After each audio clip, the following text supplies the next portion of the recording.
Assalamu alaikum, my dear students. I am Miss Kulsum Mushtaq, teacher of Government High School, Haftarada, Kupara. I am going to deliver a lecture today of class 10th chemistry, and my topic is covalent nature of carbon.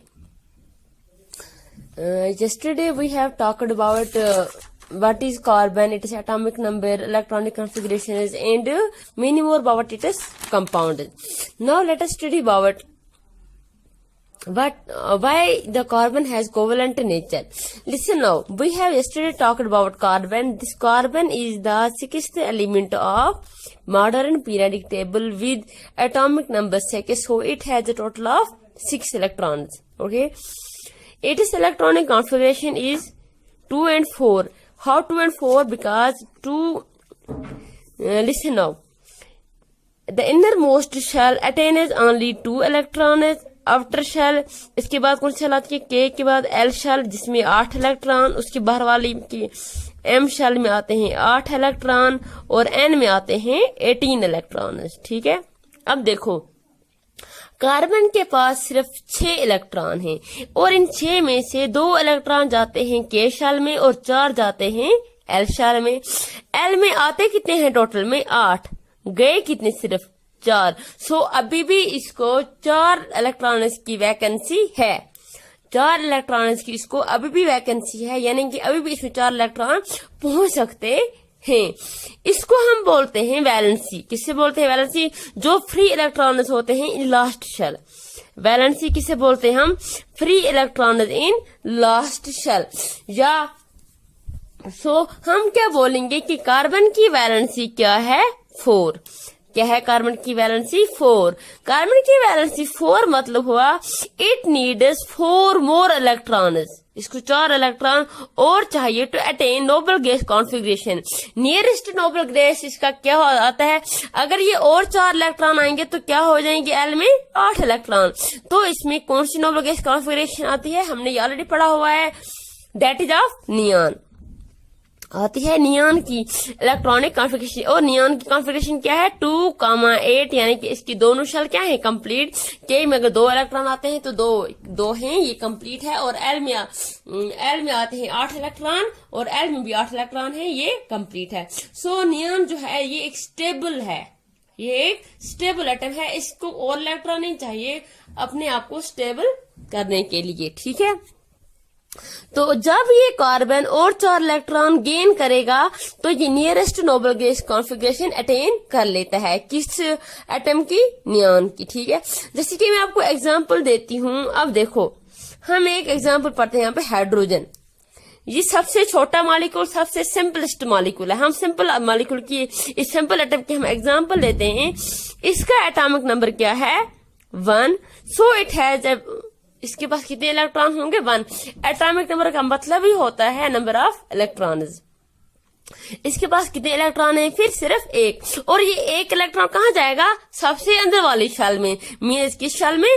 के shell में. तो इसके के shell में कितने electron होंगे? सिर्फ 1 electron. आते कितने हैं के शेल में? 2. इसका मतलब हुआ कि के शेल को अभी भी 1 इलेक्ट्रॉन और चाहिए अपने आप को स्टेबल करने के लिए. के शेल में आते हैं 2 इलेक्ट्रॉन, है सिर्फ 1 और चाहिए इसको अपने आप को स्टेबल बनाने के लिए, nearest noble gas configuration attain करने के लिए.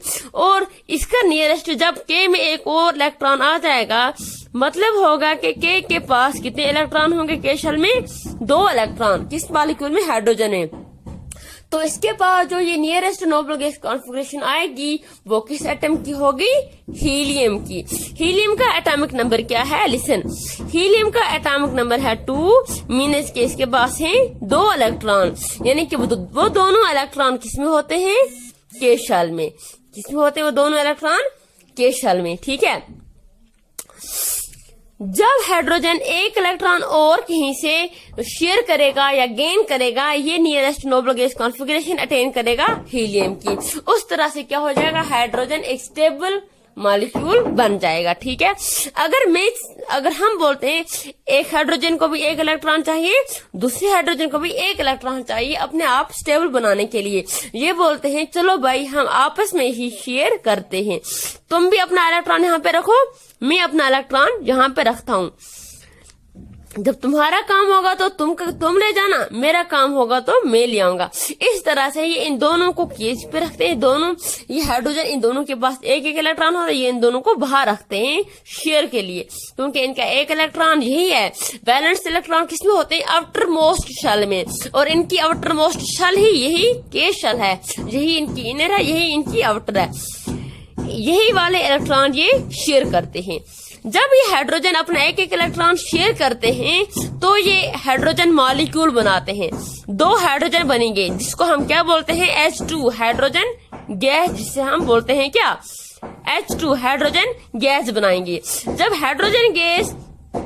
जब दो हाइड्रोजनों ने आपस में ये इलेक्ट्रॉन शेयर किया, दे विल अटेन, देखो इसके पास भी एक हाइड्रोजन को भी दो इलेक्ट्रॉन आ गए, इसकी भी केस शेल कंप्लीट हो गई, दूसरे हाइड्रोजन के पास भी दो इलेक्ट्रॉन आ गए, इसकी भी केस शेल कंप्लीट हो गई, और इस तरह से दोनों हाइड्रोजनों को क्या आ जाती है? Helium gas configuration. ठीक है, यानी कि इन दोनों के शेल में अब दो दो इलेक्ट्रॉन होते हैं, शेयर करते हैं, जाते नहीं किसी एक के पास, लेकिन ये बीच में रखते हैं, उसका साथ भी निभाते हैं और दूसरे का साथ भी निभाते हैं। जो ये शेयर पेयर ऑफ इलेक्ट्रॉन होता है, जिसको हम इसके बीच में मैंने आपको दिखाया हुआ है, जो शेयर पेयर होता है, एक यहाँ से दूसरा यहाँ से, इसको हम एक सिंगल लाइन से डिनोट करते हैं। कैसे? एक सिंगल लाइन से।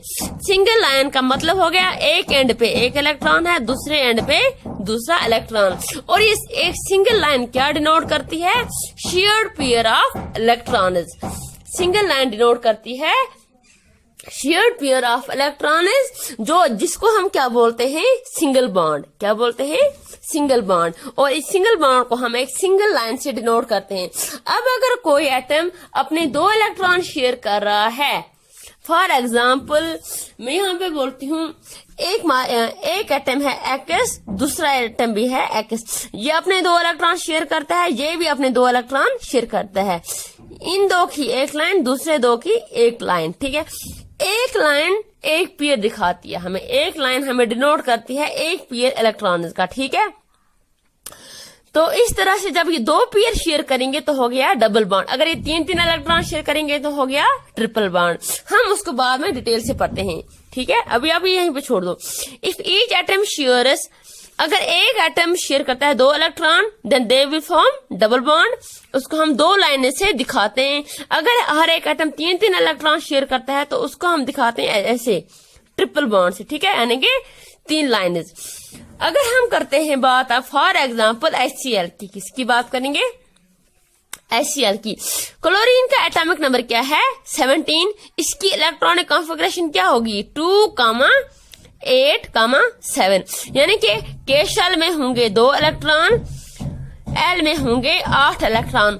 वहां पे कितने बचे? 2 और 8 हो गए 10। वहां पे कितने बचे? अब 10 टोटल कितने? 17। अब वहां पे कितने इलेक्ट्रॉन बचे? 7। वो 7 इलेक्ट्रॉन जाएंगे इसकी एम शेल में। एम में आते कितने इलेक्ट्रॉन है? 8 हैं, कितने? 7। इसका मतलब हुआ अभी भी इसको एक इलेक्ट्रॉन की वैलेंसी है, अभी भी इसको एक इलेक्ट्रॉन ये एडजस्ट कर सकता है। अगर इसको कोई एक इलेक्ट्रॉन देगा तो ये उसको एडजस्ट करके अपना आप स्टेबल कर लेगा। तो ये क्या करता है,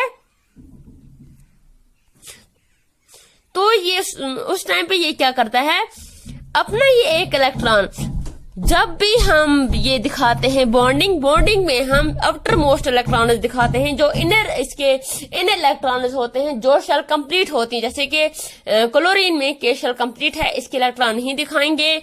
ये एल शेल कंप्लीट है विद 8 इलेक्ट्रॉन, ये हम नहीं दिखाते हैं।